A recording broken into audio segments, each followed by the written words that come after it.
एक रात आयशा, एक खूबसूरत और जवान लड़की, अपने घर से निकली और जल्द ही खुद को रेगिस्तान के किनारे पर पाया। उसने रेत के टीलों पर चढ़ना शुरू किया। जब रात के 1 बज चुके थे और दूर दूर तक कोई इंसान नजर नहीं आ रहा था, कुछ ही देर में वह रेगिस्तान की ऊंचाई पर पहुंच गई, जहां लकड़ी की एक छोटी सी झोंपड़ी खड़ी थी। आयशा उस झोंपड़ी की तरफ बढ़ी और एक छेद से आहिस्ता से अंदर झांका। फिर वह सीधी खड़ी हो गई और दरवाजा खटखटाने से पहले उसने खुद को देखने का इरादा किया। उसने अपने पर्स से एक छोटा सा आईना निकाला, अपने बाल संवारने लगी और ऊपर से नीचे तक खुद को निहारा। उसने अपने कपड़े ठीक किए ताकि वह और भी प्यारी और अच्छी लगे। जब उसे यकीन हो गया कि वह बहुत खूबसूरत लग रही है और उसकी जवानी अपने चरम पर है, तो उसने झोंपड़ी का दरवाजा खटखटाना शुरू कर दिया। आयशा लगातार दरवाजा पीटने लगी और साथ ही खुद को संवारती जा रही थी। अचानक झोंपड़ी का दरवाजा खुल गया और अंदर से लगभग 80 साल का एक बूढ़ा आदमी बाहर आया। जैसे ही उसकी नजर आयशा पर पड़ी, वह उसे देखता ही रह गया। उसकी आंखें जैसे ठहर सी गईं। बूढ़ा कुछ पूछने से पहले ही उसके बहुत करीब आकर खड़ा हो गया। तभी आयशा अचानक बोली, मैं इस रेगिस्तान में अपने घर वालों के साथ घूमने बहुत दूर से आई थी, मगर वे मुझे यहां भूल कर चले गए हैं।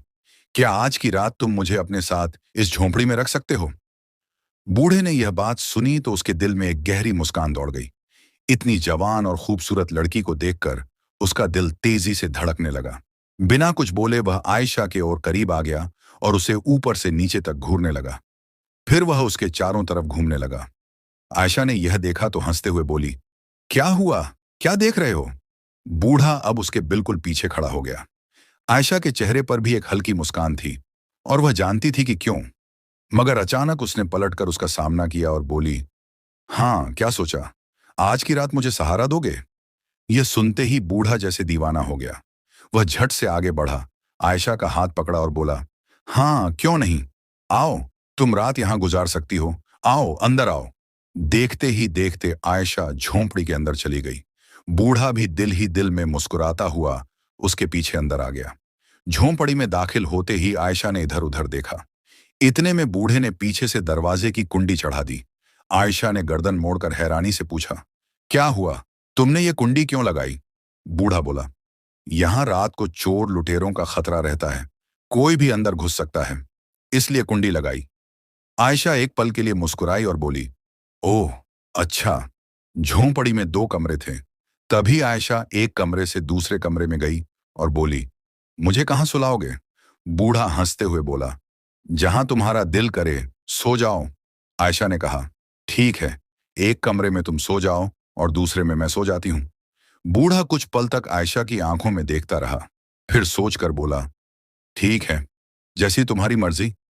यह कहकर वह दूसरे कमरे में जाकर अपने बिस्तर पर लेट गया और आयशा के बारे में सोचने लगा। आयशा भी अपने बिस्तर पर लेटी, मगर करवटें बदलती रही। तभी अचानक बाहर से कुत्तों के भौंकने की आवाज आई। आयशा एकदम से उठी और भागती हुई बूढ़े के पास आकर खड़ी हो गई। बूढ़ा अपने बिस्तर पर लेटा सो रहा था। आयशा फौरन उसके बिल्कुल पास आकर बैठ गई और उसे हिलाते हुए बोली, मैं यहीं तुम्हारे साथ इसी कमरे में सोना चाहती हूँ। बूढ़े ने जब आयशा को इतना करीब बैठा देखा और उसकी यह बात सुनी, तो उसके दिल में खुशी की लहर दौड़ गई। आयशा भी उसकी आंखों में देखते हुए हल्का मुस्कुराने लगी। तभी बूढ़ा बोला, लेकिन यहां तो एक ही बिस्तर है, तुम कहां सोओगी? मगर आयशा कुछ न बोली। अचानक उसने बूढ़े का बाजू पकड़ते हुए कहा, जल्दी उठो, बाहर रेगिस्तान में चलते हैं, मेरा दम घुट रहा है। बूढ़ा यह सुनकर हांफने लगा और एकदम उठ गया। चलो, मैं तुम्हें बाहर ले चलता हूं। आयशा ने बूढ़े का हाथ पकड़ा और उसे बाहर रेगिस्तान में ले गई। रात पूरी तरह से काली हो चुकी थी। आयशा और बूढ़ा हाथों में हाथ डाले उस सुनसान रेगिस्तान के ऊपर चलने लगे। चलते चलते वे एक रेतीली चट्टान के पास पहुंचे, जहां नीचे सैकड़ों फुट गहराई थी। आयशा उस चट्टान पर खड़ी होकर बूढ़े की तरफ देखते हुए बोली, देखो, मैं तुम्हें खूबसूरत लग रही हूं ना? बताओ कैसी लगी हूं मैं तुम्हें? अचानक वह उसकी तरफ बढ़ा। आयशा ने खास अंदाज में फिर कहा, क्या हुआ? बताओ कैसी लगी हूं मैं? बूढ़े के दिल में खुशी का सैलाब उमड़ पड़ा। उसे समझ आने लगा कि आयशा क्या चाह रही थी। वह तेजी से उसके करीब आया और झट से उसे गोद में उठा लिया। फिर बोला, चलो अंदर चलते हैं, तुम बहुत खूबसूरत हो, बहुत प्यारी हो। आयशा भी मुस्कुराई और बूढ़े को देखते हुए चुप रही। बूढ़ा उसे गोद में उठाए झोंपड़ी की तरफ जाने लगा। झोंपड़ी के पास पहुंचते ही अचानक वह ठहर गया।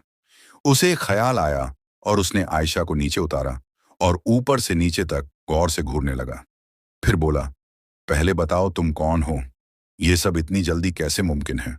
मुझे यकीन नहीं आ रहा। आयशा का दिल धड़कने लगा। वह उसके करीब आई, आंखों में देखते हुए बोली, बताया तो था, मेरे घर वाले मुझे यहां छोड़कर चले गए हैं, और कोई बात नहीं। तुम क्यों शक कर रहे हो? बूढ़ा एक बार फिर उसके चेहरे को गौर से देखता रहा और फिर बोला, हाँ। आयशा हल्की मुस्कान के साथ चुप रही। तभी बूढ़ा बोला, आओ, रात हो गई है, चलो अंदर जाकर सोते हैं। आयशा ने मुस्कुराकर कहा, इतनी जल्दी क्यों? आओ, पहले रेगिस्तान में थोड़ा मजा कर लेते हैं। बूढ़ा भी मुस्कुराया और बोला, चलो आओ, चलते हैं। रात अब अपने आखिरी पहर में थी और आसमान गहरे अंधेरे में लिपटा हुआ था।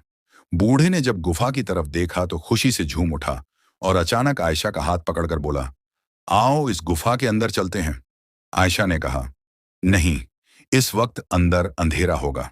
और देखते ही देखते दोनों रेगिस्तान के किनारे उस अंधेरी गुफा के करीब पहुंच गए। बूढ़ा दिल ही दिल में मुस्कुराया और बोला, चलो, तुम गुफा के अंदर जाओ। आयशा ने इधर उधर देखा और फिर गुफा के अंदर बढ़ने लगी। बूढ़ा भी उसके पीछे पीछे दाखिल हो गया। ये एक लंबी सुरंग जैसी गुफा थी और अंदर जगह बहुत तंग थी। आयशा अंदर चारों तरफ देखते हुए आगे बढ़ रही थी और बूढ़ा उसके पीछे आ रहा था। अचानक बूढ़ा एक जगह रुक गया जहां बहुत गहरा अंधेरा था और पास ही एक ऊंचा सा पत्थर पड़ा था जिस पर लेटने की जगह मिल सकती थी। बूढ़े ने मन में कुछ सोचा और आयशा से कहा, तुम काफी थक गई होगी, इस पर थोड़ी देर लेटकर आराम कर लो। आयशा मुस्कुराई और बोली, हाँ, काफी थक गई हूं। यह कहते ही वह उस बड़े पत्थर पर चढ़कर लेट गई। रात अपने पूरे उरूज पर थी। बूढ़ा और यह जवान आयशा रेगिस्तान की गहराई में गुफा के अंदर मौजूद थे। बूढ़ा धीरे धीरे आयशा के पास आने लगा। आयशा समझ गई थी कि अब बूढ़ा उसे पसंद करने लगा है। तभी बूढ़ा उसके बहुत करीब आ गया। आयशा उठकर खड़ी हो गई और बोली, चलो आओ, झोंपड़ी चलते हैं। यह जगह बिल्कुल ठीक नहीं है, बहुत खतरनाक लग रही है। बूढ़े ने कहा, अच्छा, इतनी जल्दी? चलो फिर। दोनों गुफा से निकलकर बाहर आए और रेगिस्तान की तरफ चढ़ते हुए झोंपड़ी की ओर बढ़ने लगे। रात अपने पूरे आलम पर थी और रेगिस्तान गहरे अंधेरे में डूबा हुआ था। बूढ़ा और आयशा अब झोंपड़ी के दरवाजे तक पहुंच गए।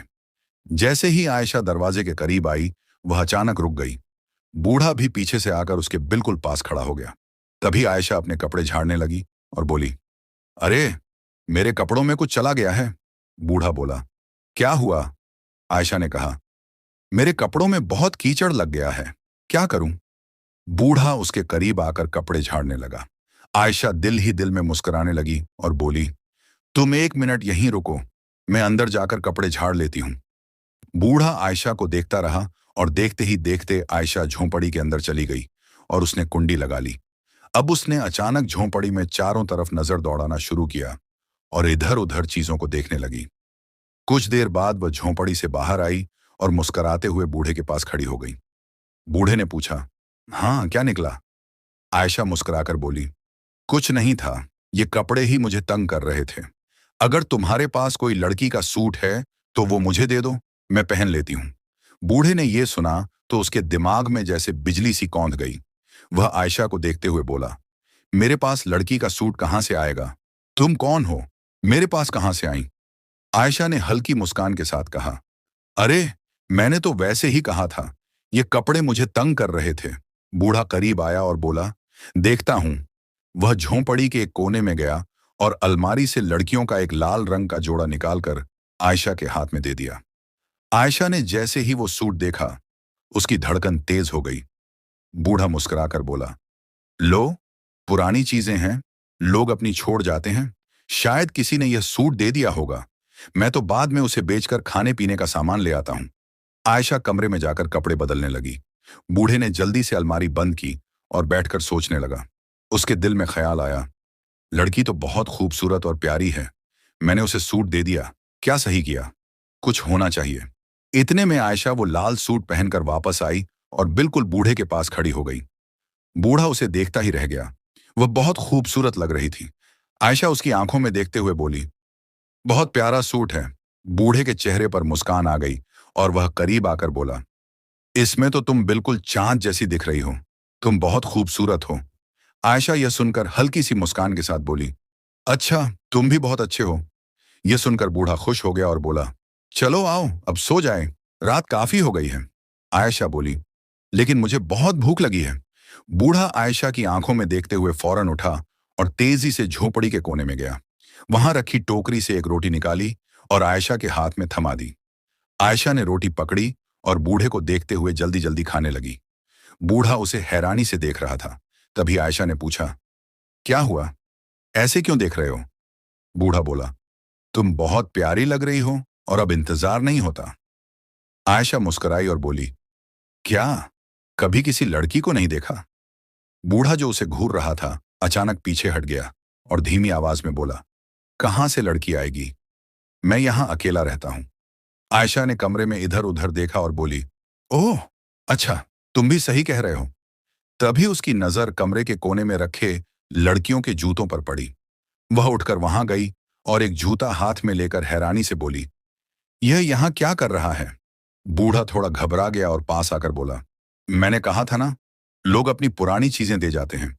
आयशा बोली, अच्छा, अच्छा, और वह जूता वहीं रखकर दूसरे कमरे में चली गई। बूढ़ा उसकी आंखों में देखते हुए बहुत करीब आकर बोला, अब वक्त जाया मत करो, चलो, रात हो गई है, आ जाओ। अचानक आयशा मुस्कुराई और अपना चेहरा बूढ़े के करीब लाकर बोली, अच्छा, ठीक है, पर एक चीज बता दो, तुम्हारी उम्र कितनी होगी? बूढ़ा बोला, यही होगी, कोई 80 साल के आसपास। आयशा ने उसके बाजुओं को अपने हाथों से दबाते हुए कहा, आह नहीं, तुम 80 साल के नहीं लगते देखने में। यह सुनकर बूढ़ा एक पल के लिए सहम गया।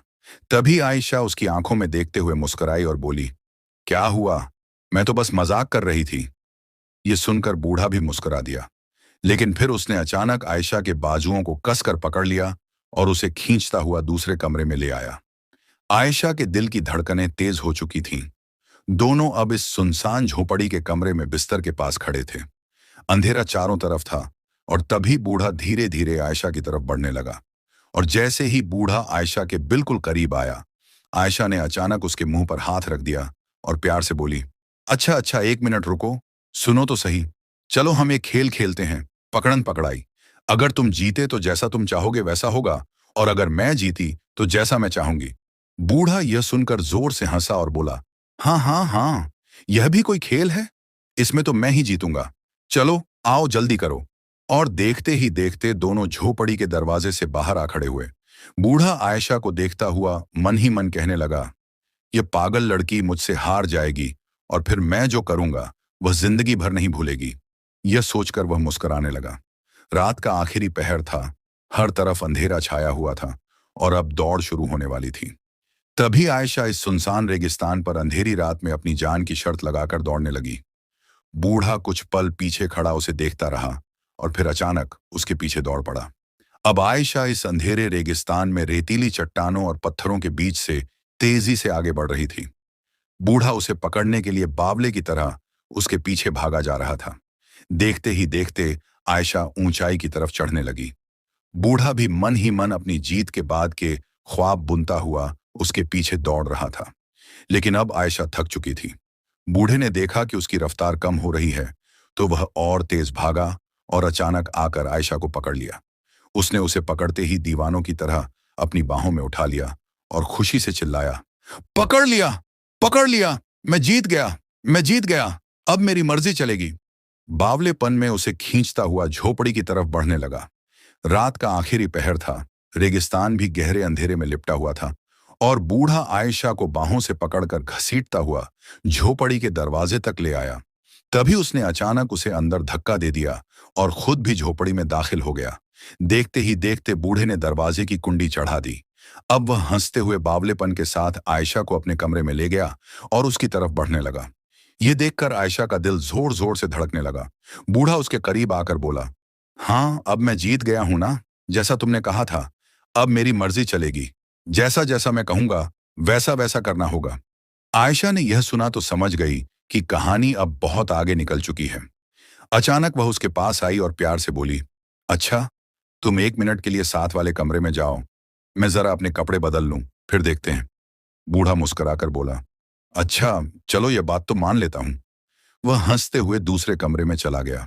मौका पाते ही आयशा ने अपने पर्स से कुछ निकाला और दीवार के पास रख दिया। फिर चुपचाप बिस्तर पर बैठ गई। तभी बूढ़ा आवाजें लगाने लगा, हाँ कर लिया कपड़े चेंज, आ जाओ आ जाओ। आयशा कुछ पल चुप रही और फिर बोली, हाँ कर लिया है, आ जाओ। बूढ़ा हंसता हुआ तेजी से भागता हुआ आयशा के पास आया। जैसे ही उसने देखा तो बोला, अरे कपड़े चेंज नहीं किए तुमने, यह तो वही कपड़े हैं। आयशा खड़ी हुई और उसका हाथ पकड़कर मुस्कुराते हुए बोली, मेरे पास और कपड़े हैं ही कहां, यही ठीक है। बूढ़ा बोला, अच्छा चलो, जैसे तुम्हारी मर्जी। यह कहकर उसने अचानक आयशा को बाहों से पकड़ लिया। आयशा ने कहा, 1 मिनट 1 मिनट। उसने अपनी मुट्ठी खोली जिसमें एक छोटी दवा की शीशी थी। उसने बूढ़े से कहा, पहले यह पी लो, इससे तुम्हें सुकून मिलेगा। बूढ़ा जो अब पूरी तरह दीवाना हो चुका था, उसने झट से गले में उतार लिया। कुछ ही देर में उसके दिमाग में चक्कर आने लगे। वह लड़खड़ाता हुआ आयशा को पकड़ने के लिए बढ़ा, मगर वह पीछे हट गई। फिर वह दोबारा उसकी तरफ गया और अचानक उसकी कलाई पकड़ ली। अब बूढ़ा नशे में बड़बड़ाने लगा, बहुत खूबसूरत हो तुम, तेरी जैसी पहले कोई नहीं आई। आयशा ने देखा कि असर होना शुरू हो गया है तो बोली, झूठ बोलते हो तुम, आई होगी मुझसे भी ज्यादा खूबसूरत कोई। बूढ़ा बोला, आह नहीं, जितनी भी आई हैं तुमसे कम ही खूबसूरत। तुम तो आफत हो, आफत। आयशा मुस्कुराकर उसकी आंखों में देखते हुए बोली, फिर झूठ। बूढ़ा अब नशे में तोते की तरह बकबक करने लगा और बोला, कसम से कहता हूं, जो अब आयशा का दीवाना बन चुका था और उस पर आयशा की खास दवा का असर साफ नजर आ रहा था। झूमते हुए बोला, वही क्या, हाँ हाँ हाँ। हंसते हंसते बूढ़ा एक एक करके सच्चाइयां बताने लगा। कैसे वह मासूम और मजबूर लड़कियां जो अपनी अपनी मजबूरियों का हल ढूंढते वहीं उसके पास आती थीं। वह उन्हें अपना निशाना बनाकर फिर दूसरे देशों में सप्लाई कर देता था। बूढ़ा जब अपने सारे राज खोल चुका तो अचानक आयशा की तरफ बढ़ने लगा। आयशा का अभी एक और काम बाकी था। वह मुस्कुराते हुए बूढ़े को देखकर बोली, तुम तो एक बूढ़े आदमी बनकर अच्छे इंसान लगते हो, फिर तुम यह सब क्यों करते हो। बूढ़ा जोर जोर से हंसा। दवा के नशे का असर उसके दिमाग पर साफ था और बोला, मैं बूढ़ा हूं, हाँ हाँ हाँ। मैंने बूढ़े का भेष इसीलिए बदला है ताकि अपना काम आसानी से कर सकूं और तेरी जैसी खूबसूरत लड़कियों को निशाना बनाकर दूसरे देशों में सप्लाई कर सकूं। यह कहकर उसने अचानक आयशा को बाहों से पकड़ लिया और कहा, अब तुम्हारी बारी है। तभी आयशा ने जोरदार थप्पड़ मारते हुए उसके मुंह पर लठोका। वह चकराकर गिर पड़ा। वह फिर उठकर भागने लगा, पर आयशा ने एक और थप्पड़ उसके चेहरे पर जड़ दिया और वह चकराते हुए वहीं पीछे गिर पड़ा। और तभी आयशा ने अपने कपड़ों पर लगे छुपे हुए बटन दबा दिया। देखते ही देखते कमांडो टीम वहां पहुंच गई और बूढ़े के भेष में छुपे उस आदमी को वहीं जमीन पर दबोच लिया। अचकचाकर बूढ़े के भेष वाले इस आदमी ने चिल्लाकर कहा, पकड़ लो इस लड़की को, पकड़ लो, ये मुझे बूढ़े को कुछ भी अजीब कह रही है। तभी आयशा दीवार की तरफ गई और जो चीज उसने पर्स से निकालकर वहां रखी थी वह गुप्त कैमरा उठा लाई जिसमें सारी रिकॉर्डिंग मौजूद थी। उसने अचानक एक और तेज थप्पड़ उसके मुंह पर मारा और सख्त लहजे में बोली, लड़कियों के साथ इतना गंदा खेल खेलते हो, तुम्हें रंगे हाथों पकड़ने के लिए मैंने ही यह पूरा प्लान बनाया था और इसीलिए यहां आई ताकि तुम अपने सारे गुनाह अपनी जबान से खुद कबूल करो और इनकार न कर सको, जिससे तुम्हें जल्द से जल्द सजा मिल सके। बूढ़े के भेष में छुपे इस शख्स का चेहरा यह सुनकर उतर गया। कमांडो उसे घसीटते हुए जीप में डालकर ले गए। कुछ ही दिनों बाद उसे अदालत में पेश किया गया। वहां वीडियो और ऑडियो सबूतों को देखने के बाद वह मुजरिम, चालाक और गुनहगार साबित हुआ। अदालत ने उसे सख्त सजा सुनाई। दोस्तों, अगर आपको यह कहानी पसंद आई हो तो बराहे मेहरबानी वीडियो को एक लाइक करें और चैनल को सब्सक्राइब करें और कमेंट बॉक्स में अपनी राय का इजहार जरूर करें। और हम फिर मिलेंगे एक और सच्ची, दिल को छू लेने वाली कहानी के साथ। तब तक के लिए आप सबका दिल से शुक्रिया।